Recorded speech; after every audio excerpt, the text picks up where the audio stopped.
Hay caminos en México que de día parecen normales. Carreteras largas, terminales con gente medio dormida, colonias donde alguien siempre está esperando una llamada que no llega. Pero de noche, esos mismos lugares cambian. El ruido baja, el aire se vuelve más pesado y hay cosas que empiezan a sentirse, aunque no se vean. Dicen que el camino hacia el norte no solo está hecho de tierra, asfalto o desierto, sino de promesas, despedidas mal hechas y de gente que se fue, pero no terminó de irse nunca. Esta noche no vas a escuchar cuentos inventados. Vas a escuchar lo que algunos choferes, trabajadores nocturnos, encargados de albergues, voluntarios y personas que intentaron cruzar dicen haber vivido. Historias que se repiten en voz baja, en terminales, en casetas, en casas donde alguien sigue esperando. Porque cuando alguien migra, no solo cruza un país, a veces cruza algo más. Antes de empezar, dime en los comentarios desde qué parte de México nos escuchas, y si tú o alguien de tu familia alguna vez tuvo que irse al norte, porque las historias de esta noche se sienten distinto cuando uno sabe que ese camino sí existe. Algunas de estas historias pasan en el desierto, otras en carreteras donde la señal se pierde, otras en lugares donde la gente solo está de paso, pero donde, por alguna razón, hay quienes se quedan. Y lo más inquietante es que casi todas empiezan igual, con algo pequeño, algo que parece no tener importancia. Una mochila olvidada, una llamada que entra a la misma hora, una cama que nadie quiere usar, un pasajero que no debería estar ahí. Detalles mínimos que poco a poco dejan de ser coincidencia. Y cuando eso pasa, ya es demasiado tarde para ignorarlo. Esta primera historia no empieza con gritos, ni con sombras, ni con algo que se aparezca de golpe. Empieza con algo mucho más simple. Una mochila. Una de esas mochilas que cualquiera llevaría cuando decide dejar su casa, sin saber si algún día va a regresar. Pero hay algo que debes saber antes de escucharla. En el camino hacia el norte, hay objetos que no se pierden. Solo esperan a que alguien más los encuentre. Y a veces, también traen consigo lo que quedó pendiente.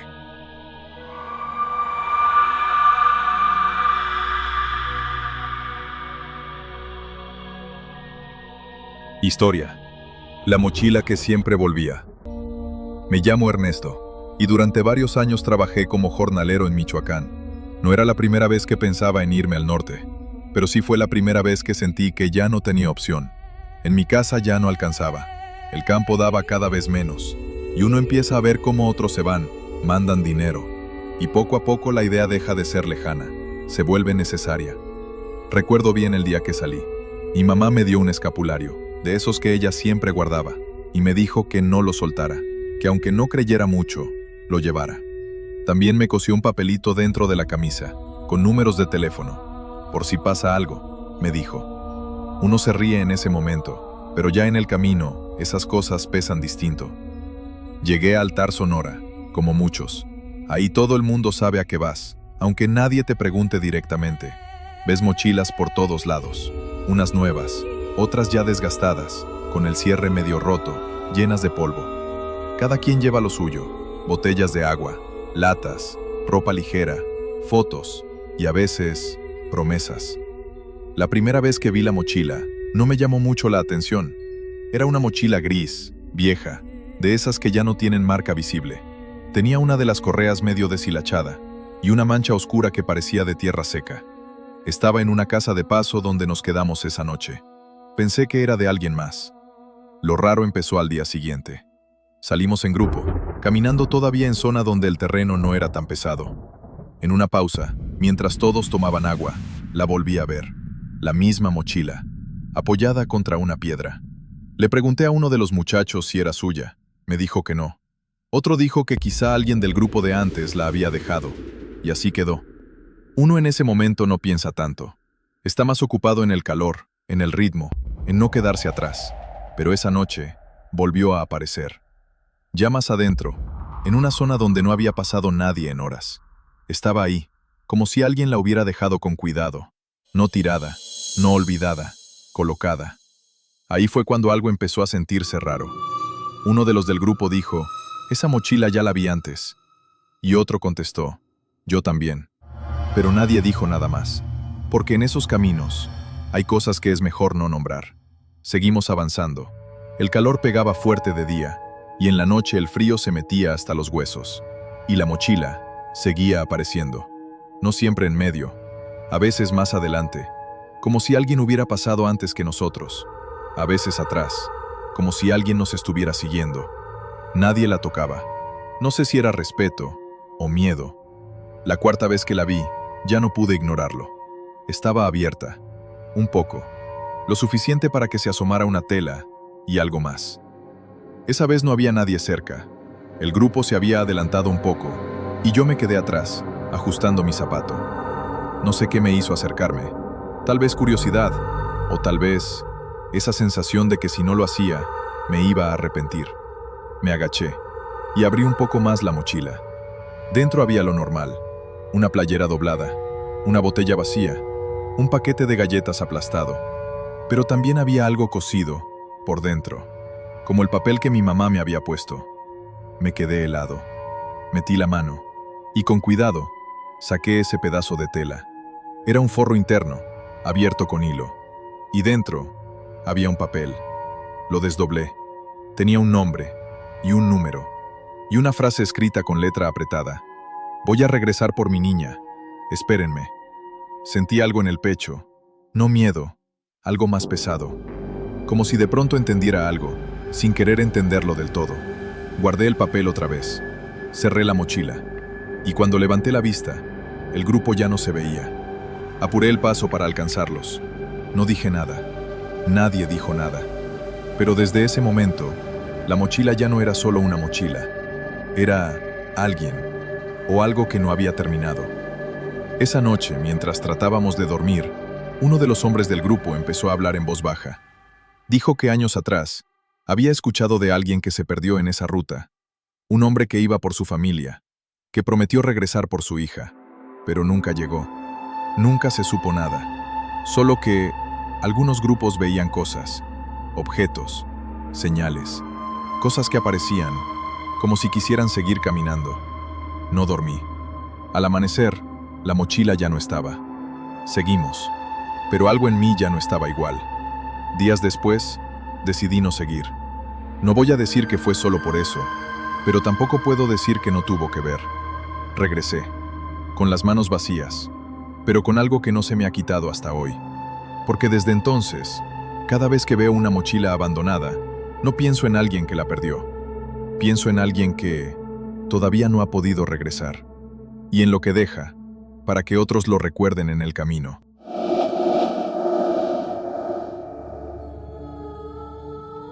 Historia 2. El retén que no aparecía en ningún mapa.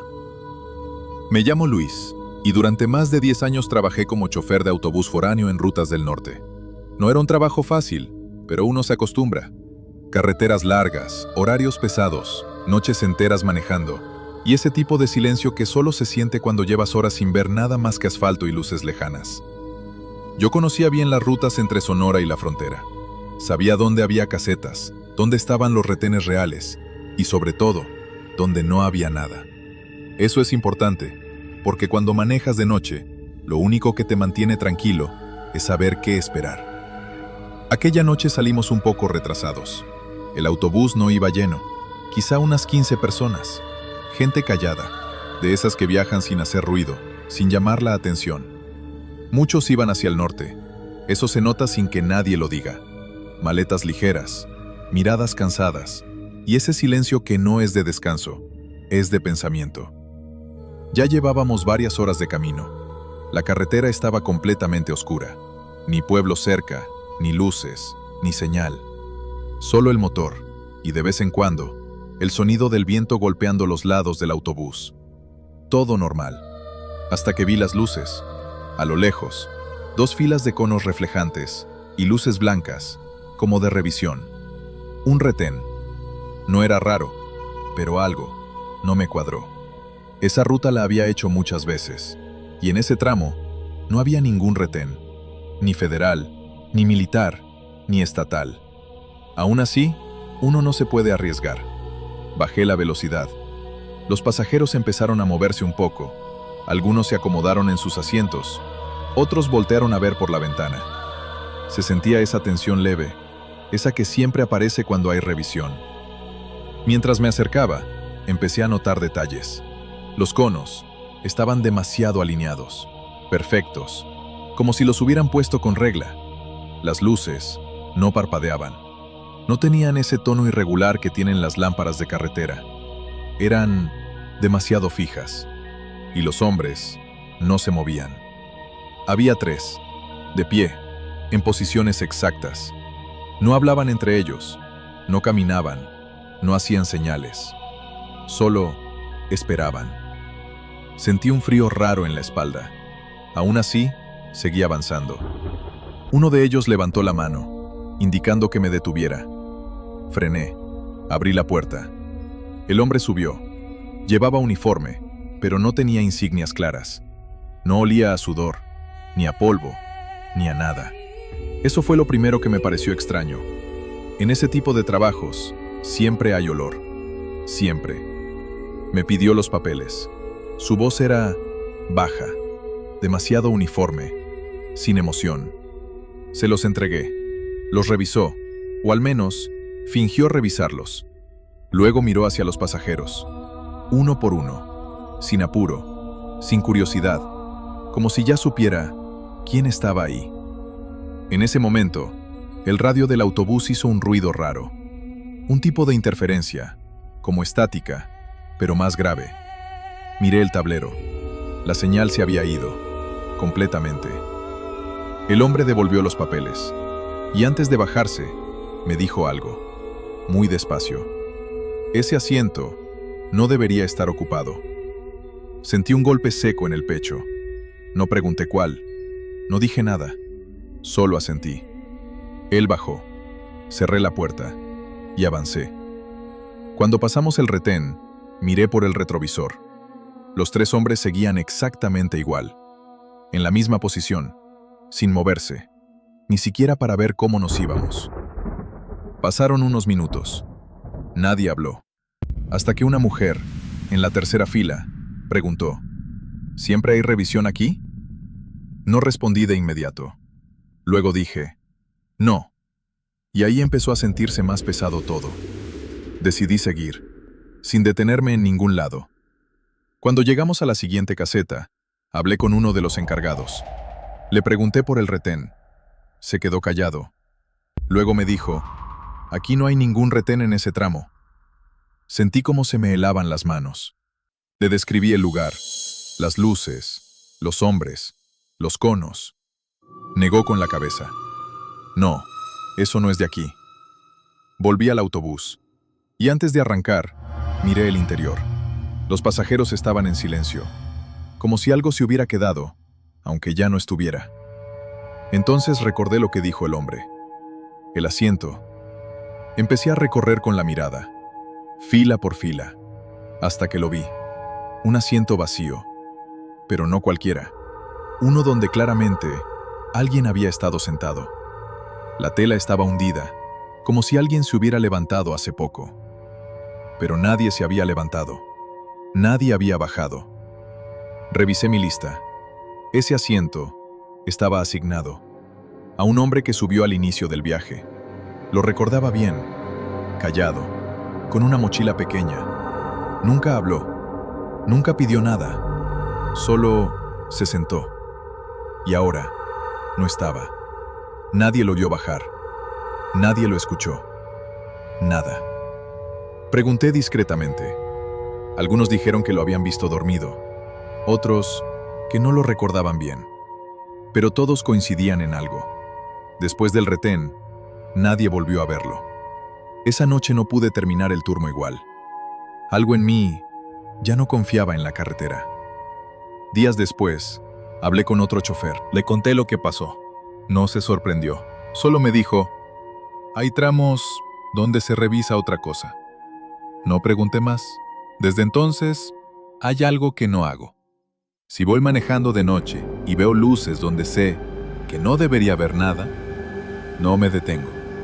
Ni aunque me hagan la señal, ni aunque parezca real. Porque hay revisiones que no buscan papeles. Buscan otra cosa.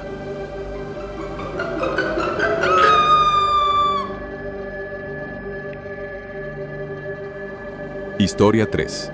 La llamada desde Nogales.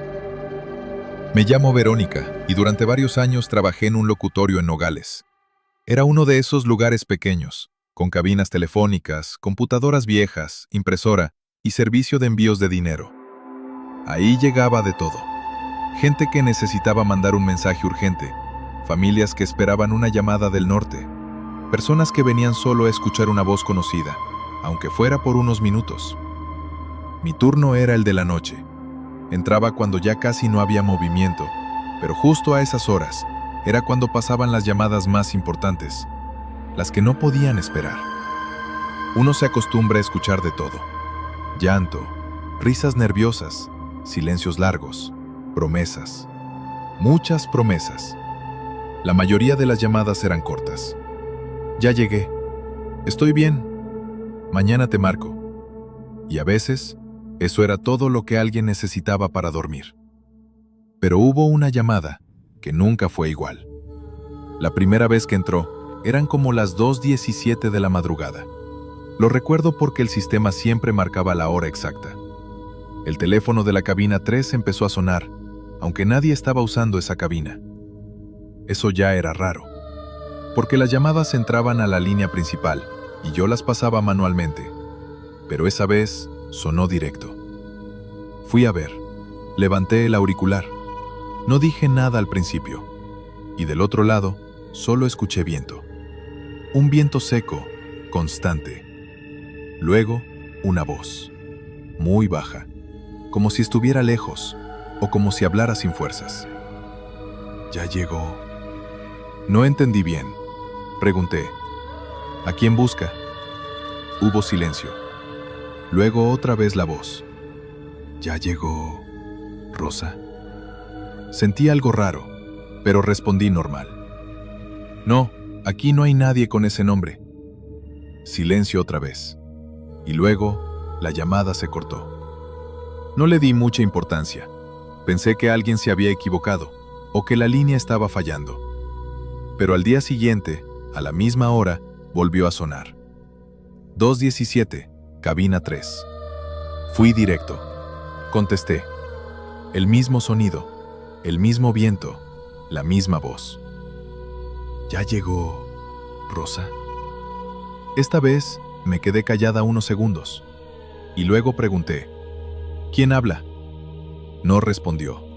Solo se escuchó algo, como paso sobre tierra o grava. Y después, nada. Se cortó.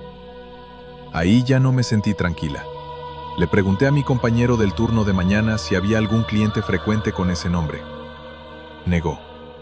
También revisamos si había alguna Rosa registrada en envíos recientes. Nada.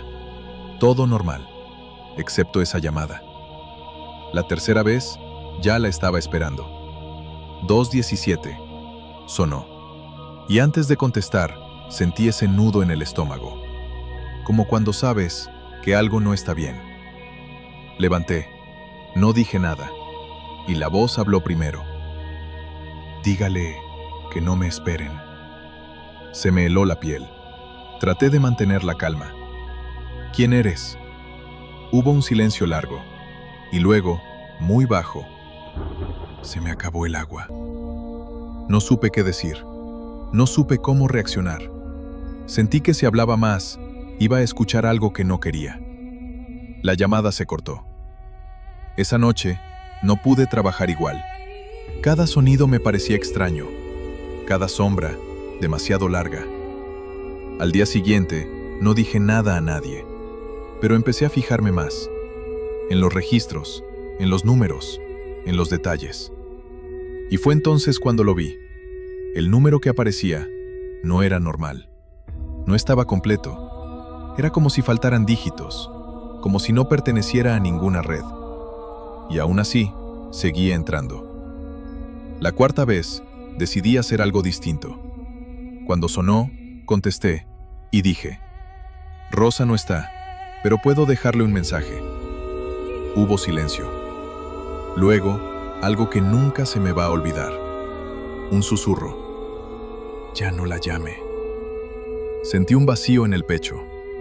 Y luego, la voz cambió un poco, como si estuviera más cerca. Dígale que sí salí. Se escuchó el viento otra vez, más fuerte, más cerca.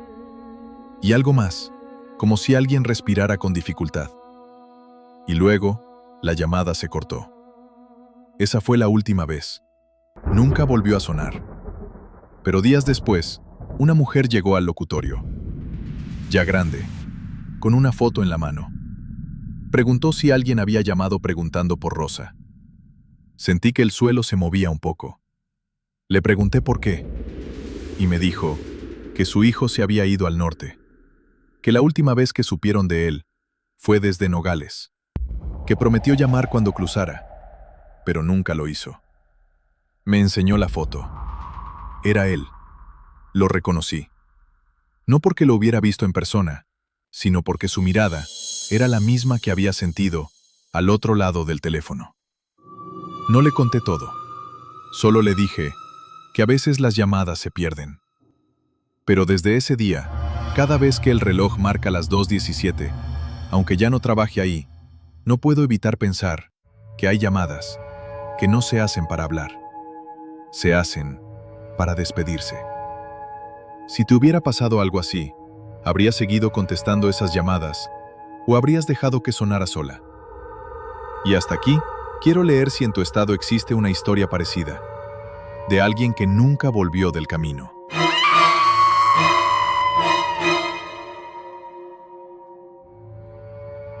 Historia 4. La litera de arriba. Me llamo Martín, y durante un tiempo fui encargado del turno nocturno en un albergue para migrantes, cerca de las vías del tren. No era un lugar grande.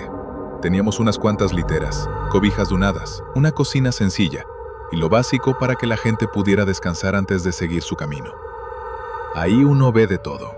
Gente que viene con miedo, otros con esperanza, otros que ya no saben ni por qué siguen caminando. Pero todos llegan igual, cansados, muy cansados. Mi trabajo era sencillo: recibirlos, anotar nombres si querían darlos, explicar reglas y asegurar que todos pudieran dormir al menos unas horas. La noche en esos lugares es pesada. No por ruido, sino por todo lo que la gente trae encima. Hay quien habla dormido, quien llora, quien reza en voz baja y quien simplemente se queda mirando el techo, como si no pudiera cerrar los ojos. En una de las filas de literas había una en particular, la de arriba.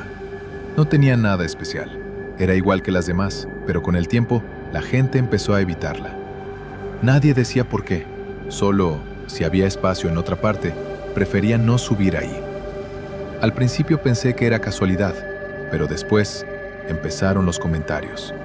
Cosas pequeñas. Anoche sentí que alguien se sentó en la cama. Escuché como si acomodaran la cobija. Me desperté porque alguien estaba rezando. Siempre lo mismo. Nada agresivo. Nada que sonara a susto como tal, pero suficiente para que la incomodidad creciera. Una noche llegó un grupo pequeño. Solo quedaba libre esa litera. Un muchacho, no mayor de 20 años, dijo que él se quedaba ahí. Subió sin problema. Se acostó y en menos de 5 minutos ya estaba dormido. Lo noté porque estaba en mi escritorio, llenando algunos registros. Todo parecía normal, hasta que, alrededor de las 3 de la mañana, empecé a escuchar algo, muy leve, como un murmullo. Al principio pensé que alguien hablaba dormido, pero no, era distinto, tenía ritmo, como cuando alguien reza. Me levanté, caminé despacio entre las literas. Todos estaban dormidos, menos uno, el muchacho de la litera de arriba. No se movía, pero su respiración estaba agitada, y el murmullo venía de arriba. Subí un poco, lo suficiente para asomarme, y lo vi. Tenía los ojos cerrados, pero sus labios se movían, muy despacio, como si repitiera algo que no era suyo. Me quedé escuchando. No entendía todo, pero alcancé a distinguir palabras sueltas. Madre, espéreme, ya voy. Sentí un peso en el pecho. No era miedo, era tristeza. Lo llamé en voz baja. No respondió. Lo llamé otra vez. Nada. Entonces puse mi mano en la estructura de la cama y en ese momento sentí algo.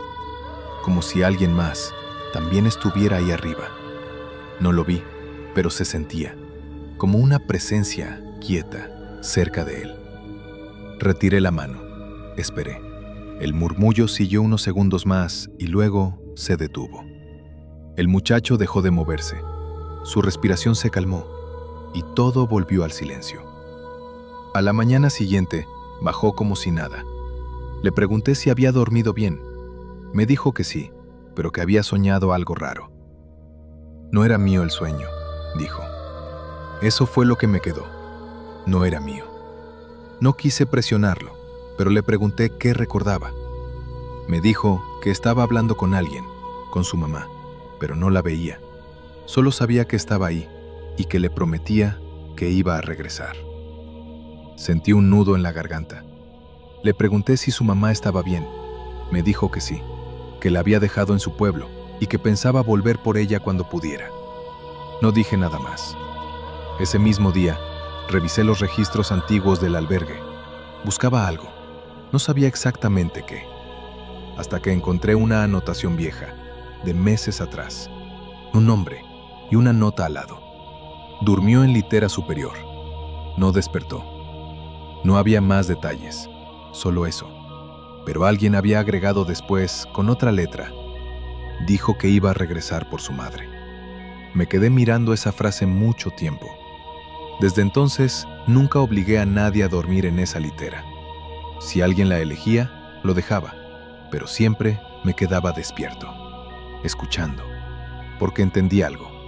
Hay promesas que no se cumplen en vida, y a veces se quedan dando vueltas en los lugares donde alguien se detuvo por última vez, hasta que alguien más las repite, y por un momento parece que todavía hay tiempo.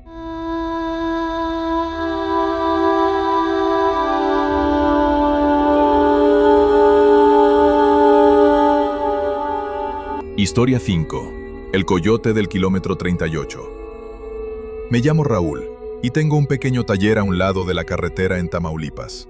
No es un taller grande, pero en ese tramo soy de los pocos que pueden ayudar si alguien se queda varado. Ahí no pasa mucho, pero cuando pasa algo, pasa en serio. La mayoría de mis llamadas llegan de noche. Gente con llantas reventadas, motores que se calientan, o simplemente gente que se queda sola en medio de la nada. Uno se acostumbra, aprende a no hacer muchas preguntas, a llegar, ayudar, cobrar lo justo y dejar que cada quien siga su camino. Pero hay un tramo, el kilómetro 38, donde las cosas no son iguales. No es algo oficial, no hay letreros, pero los que trabajamos por ahí sabemos que ese punto tiene algo que no se explica fácil. La noche que todo cambió, recibí una llamada cerca de la 1:40 de la madrugada. Número desconocido. Contesté. Silencio. Luego, una voz. ¿Puede venir? Así, sin más. Le pregunté dónde estaba. Respondió. En el 38. La línea se cortó. No era raro. Ahí la señal falla mucho. Tomé mis herramientas, me subí a la camioneta y salí. La carretera estaba vacía, oscura. El aire caliente, pegando como si no hubiera corrido en todo el día. Mientras manejaba, algo se sentía distinto. No peligro, no exactamente. Más bien, como si alguien ya supiera que iba en camino. Llegué al kilómetro 38. No había ningún coche visible. Me detuve. Apagué el motor. Y el silencio fue demasiado. Ni viento, ni insectos, nada. Bajé. Alumbré con la lámpara. Entonces lo vi. Un coche, más adelante, medio oculto a un lado de la carretera. Caminé hacia él. Puerta del conductor abierta. Motor apagado, pero todavía caliente. Como si lo hubieran dejado hace poco. Miré alrededor. Nadie. ¿Hola? Dije. Nada. Di unos pasos más y entonces escuché algo. Un silbido. Muy leve, como si alguien llamara, pero sin querer hacerse notar. Volté. Ahí estaba, un hombre, de pie, a unos metros. No lo había visto llegar. Eso fue lo primero que me incomodó. Vestía ropa sencilla, polvo en los zapatos, como alguien que camina mucho. Me dijo, pensé que no iba a venir. Su voz era tranquila, demasiado. Le pregunté si el coche era suyo. Asintió, pero no se acercó. Se quedó ahí, observando. Le dije que necesitaba revisar el motor. No respondió. Solo señaló el coche, como diciendo, hágalo. Abrí el cofre. Nada raro, pero algo no cuadraba. Todo estaba en orden. No había razón para que ese coche se quedara ahí. Le dije, no tiene falla. Silencio. Luego, escuché su voz, pero no desde donde estaba. Más cerca, detrás de mí. Por eso no avanza. Se me erizó la piel. Volteé rápido. Ahí estaba, más cerca, sin haber caminado, sin hacer ruido. Me quedé quieto, no por miedo, por instinto. Hay momentos donde el cuerpo entiende antes que la cabeza. Le pregunté, ¿qué quiere decir? Sonrió un poco, pero no era una sonrisa normal. Era como si ya supiera algo que yo no. Algunos no pasan de aquí, dijo. Sentí el calor más pesado, como si el aire se hubiera detenido. Le pregunté si había alguien más, si venía solo. No respondió directamente. Solo dijo, hay quienes creen que los dejo. Y luego miró hacia la oscuridad. Pero otros dicen que los sigo sacando. No entendí, o no quise entender. Cerré el cofre. Le dije que no podía hacer nada, que el coche estaba bien, que quizá el problema era otro. Él asintió, como si eso fuera lo esperado. Me di la vuelta, caminé hacia mi camioneta, y antes de subir, volteé una vez más. Ya no estaba, ni él, ni el coche, nada. Solo la carretera, vacía. Me subí, arranqué. No miré atrás, no esa noche. Al día siguiente, pregunté a otros que trabajan por la zona. Uno de ellos, un viejo que lleva años ahí, me dijo algo que no se me olvida. Antes había un guía. No dijo coyote, dijo guía. Llevaba gente por ese tramo, pero un día nadie regresó. Le pregunté qué pasó. Encogió los hombros. Nadie sabe. Hizo una pausa y luego agregó. Pero desde entonces hay quien dice que todavía anda ahí. No para perderlos, para no dejarlos solos. No volví a ir de noche al kilómetro 38. Si alguien llama desde ahí, no contesto. O digo que no puedo, porque hay ayudas que no son para los vivos. Y hay caminos donde alguien sigue trabajando, aunque ya no esté. Historia 6. El autobús de regreso. Me llamo Javier, y la última vez que regresé a México no fue como yo lo había imaginado. Me fui al norte cuando tenía 23 años, pensando que en unos años iba a volver, con algo ahorrado, con algo que valiera la pena. Pero el tiempo allá no pasa igual, se va rápido y pesado. Cuando me deportaron, no tuve tiempo de avisar bien.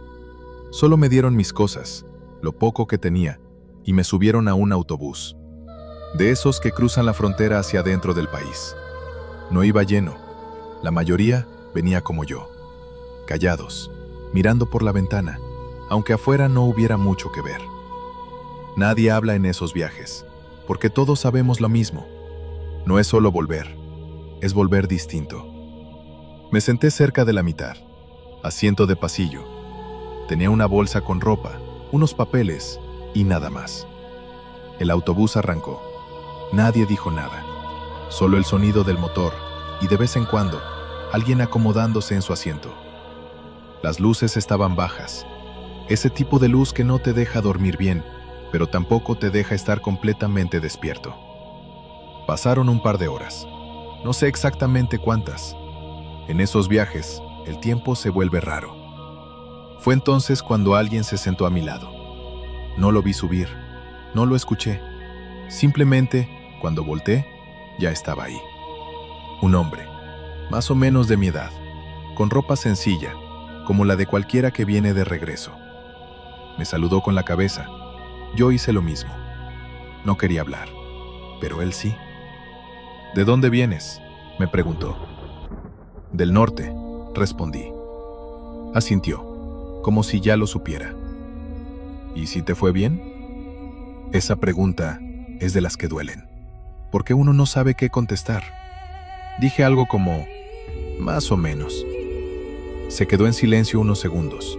Luego dijo, yo no alcancé a regresar. Sentí un escalofrío leve. Pensé que hablaba de otra cosa, de dinero, de tiempo, de oportunidades. No pregunté. Seguimos en silencio, pero había algo incómodo, como si la conversación no hubiera terminado, como si faltara algo. Pasaron unos minutos. El autobús se detuvo en una terminal pequeña, de esas donde casi no hay luz, y la gente sube y baja rápido. Algunos pasajeros bajaron, otros subieron. Yo me quedé. Cuando el autobús arrancó de nuevo, volteé hacia mi lado. El asiento estaba vacío. Pensé que había bajado. No le di importancia, pero algo no se sentía bien. Había algo en ese lugar, como si el aire estuviera más frío. Miré el asiento. La tela estaba ligeramente hundida, como si alguien acabara de levantarse, pero nadie había pasado por el pasillo. Nadie lo vio bajar. Lo sé porque estaba despierto, y porque ese tipo de cosas uno las nota. Traté de ignorarlo. Miré hacia adelante, cerré los ojos, pero no pude dormir. Después de un rato, empecé a escuchar algo, muy leve, como si alguien hablara, pero no directamente, como si la voz viniera de lejos o de dentro de la cabeza. No alcancé. Abrí los ojos, miré a mi alrededor. Todos estaban en silencio, algunos dormidos, otros con la mirada perdida. Volteé otra vez al asiento, y ahí fue cuando lo vi. Un detalle pequeño, casi insignificante, pero suficiente. En la orilla del asiento había una etiqueta, de esas que ponen en las terminales, con un número y un nombre escrito a mano. Me acerqué, lo leí, y sentí que el pecho se me cerraba. El nombre era el mismo que aparecía en una lista que había visto días antes, en el centro de detención. Una lista de personas que no iban a regresar. No oficialmente, no en un autobús, no como nosotros. Me quedé quieto, sin saber qué hacer, sin querer pensar demasiado. Pero ya era tarde, porque entendí algo. Ese hombre no iba de regreso. Nunca lo hizo, y aún así, se sentó conmigo. El resto del viaje, no volví a cerrar los ojos. No miré ese asiento, no hablé con nadie, solo esperé. Cuando llegamos a la terminal final, bajé, caminé, respiré, y por primera vez sentí que estaba de vuelta, pero no completamente, porque hay algo que nadie te dice cuando regresas así. No siempre vuelves solo. A veces traes contigo lo que alguien más no pudo terminar. Desde entonces, cada vez que subo a un autobús, reviso el asiento de al lado. No por miedo a que alguien se siente, sino por miedo a que alguien ya esté ahí.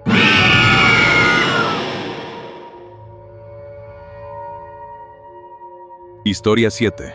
La cruz de agua en el desierto. Me llamo Adriana, y desde hace algunos años participo como voluntaria dejando agua en rutas del desierto de Sonora. No es algo que mucha gente entienda, pero quienes vivimos cerca de esas zonas sabemos lo que significa. El desierto no perdona, y cuando alguien se pierde ahí, no siempre hay tiempo.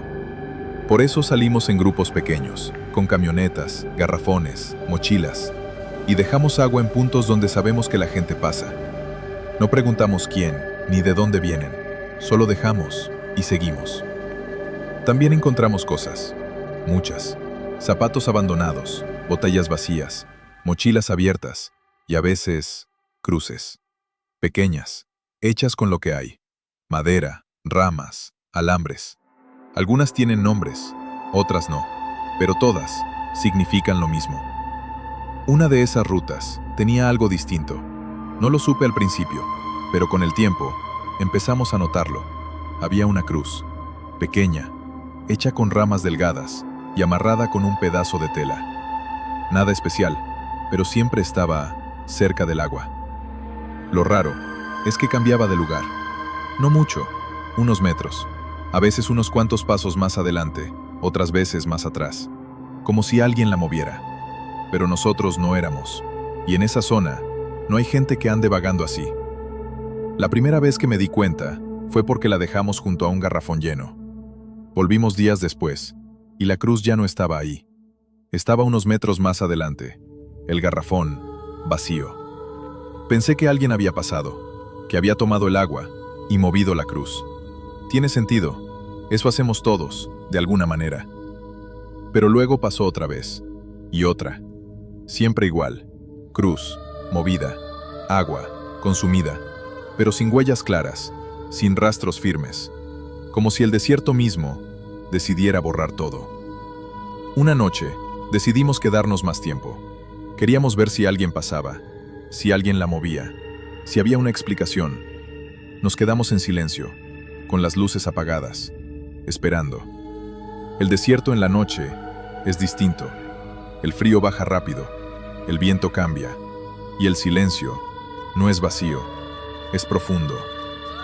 Pasaron horas, nada, hasta que, cerca de las 3 de la mañana, escuché algo. No pasos, no exactamente, más bien como si alguien arrastrara algo ligero sobre la arena. Volteé y la vi, la cruz, moviéndose, muy despacio, no flotando, no levantada, arrastrándose, como si alguien la llevara, pero sin verla. Sentí que el cuerpo se me congelaba. No quise hacer ruido, no quise interrumpir, solo observé. La cruz avanzó unos metros y se detuvo, justo junto a un espacio vacío, un espacio donde no habíamos dejado agua esa vez, pero donde, claramente, alguien se había detenido antes. Lo sentí, no lo vi, pero se sentía, como cuando alguien está muy cerca, aunque no lo mires. Uno de mis compañeros empezó a rezar en voz baja. Yo no podía hablar, no por miedo, por respeto, porque en ese momento no parecía algo que quisiera asustar, parecía algo que guiaba. Esperamos. No pasó nada más. El viento volvió, el sonido del desierto regresó, y la cruz se quedó ahí. Al día siguiente, volvimos al lugar, y ahí, en ese punto exacto, había marcas, muy leves, pero claras, como si alguien hubiera estado ahí, y hubiera seguido, en la dirección correcta. Días después, un grupo de rescate encontró a una persona viva, deshidratada, pero viva, en esa misma ruta. Nos dijeron que no sabían cómo había llegado tan lejos, que no había agua suficiente en su camino, pero que alguien, o algo, lo había mantenido en movimiento. Desde entonces, cada vez que dejamos agua, busco esa cruz. A veces está, a veces no, pero cuando aparece, nunca está donde la dejamos. Siempre, un poco más adelante, como si alguien siguiera caminando y no estuviera solo, porque en el desierto hay presencias que se pierden, pero también hay otras que parecen quedarse para que alguien más logre salir. Hay caminos en México que no terminan cuando se cruzan, se quedan en la memoria, en los objetos, en las voces que nadie vuelve a escuchar, pero que de alguna forma siguen ahí. En una mochila que aparece donde no debería, en un retén que nadie reconoce, en una llamada que llega cuando ya no hay nadie, en una litera que no se queda vacía del todo, en un tramo de carretera que parece recordar, en un asiento que alguien no dejó, y en una cruz que sigue avanzando en el desierto. La migración no es solo distancia, es todo lo que se deja, y todo lo que a veces no alcanza a irse. Y tal vez por eso, hay historias que no desaparecen, se repiten, en voz baja, entre quienes han estado ahí, o cerca. Ahora dime tú, ¿crees que estas presencias eran almas, recuerdos pegados al camino, o advertencias para los que todavía siguen cruzando? Y si alguna vez te pasó algo parecido, cuéntalo en los comentarios, porque quizá la próxima historia sea la tuya. Y alguien más la escuche en medio de la noche.